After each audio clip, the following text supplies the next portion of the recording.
We are living in an information epidemic. Extensive research has concluded that certain algorithms lead to more cognitive bias echo chambers and political polarization.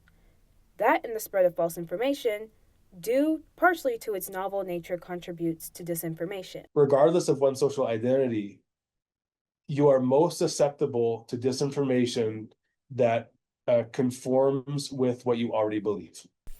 Why does it spread so fast? Because our brains are programmed to respond to emotion, and social media algorithms are programmed to chase engagement. Now add artificial intelligence to the mix, creating content that is virtually indistinguishable from the truth. Like, as we find these errors, we point that out, that creates the training data to train on and improve on, which then makes these errors that are really easy for us to notice as, oh, that was AI generated. It becomes harder to notice because the more we notice it, the more it gives them the data to train away, or the more it allows the researchers to find the errors and focus their training to get rid of those errors. What are the main ways that misinformation and disinformation spread? I come to think my first immediate thought is when a trusted source online gets misinformation and then spreads it. That's probably the easiest way for someone to be given misinformation or disinformation, is that they have a trusted source who has made an error or intentionally given them incorrect information. The solution is a new defense layer, the information immune system. Think of it like your body's own defense against a viral threat, but for social media. Perhaps AI tools could do a good job of adding annotations beneath posts and whatnot, which could hopefully trigger someone to deliberate more instead of just reacting instantly to a post. It isn't about censorship. It's about transparency and building cognitive resilience. It's about giving users the facts at the speed of fiction. Really the only way to deal with that is you have to invest in good public education and media literacy programs and public education. Critical thinking has to be embedded into curricula from a very early age. And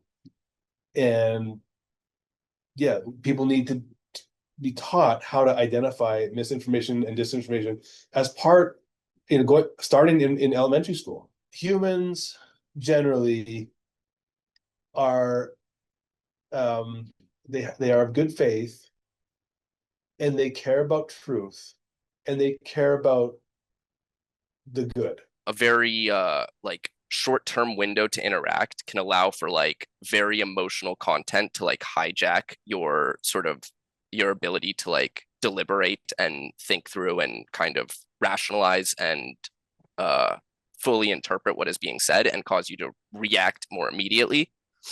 I think that's one thing, as well as just the low friction there is to being able to just spread information in general, right? Share, boom, it's sent off, or just really quickly, under a minute, type whatever you're feeling for information exchange, as well as just the low, it's really easy to engage people's sort of emotional reactions to get them to.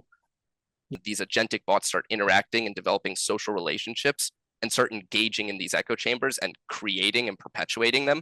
When something reaches a certain threshold of engagement, an AI fact checker might just go, all right, let's just put an AI overview underneath of what are the possible sources that this person might have that made them come to these conclusions. That might be a really interesting way to do it.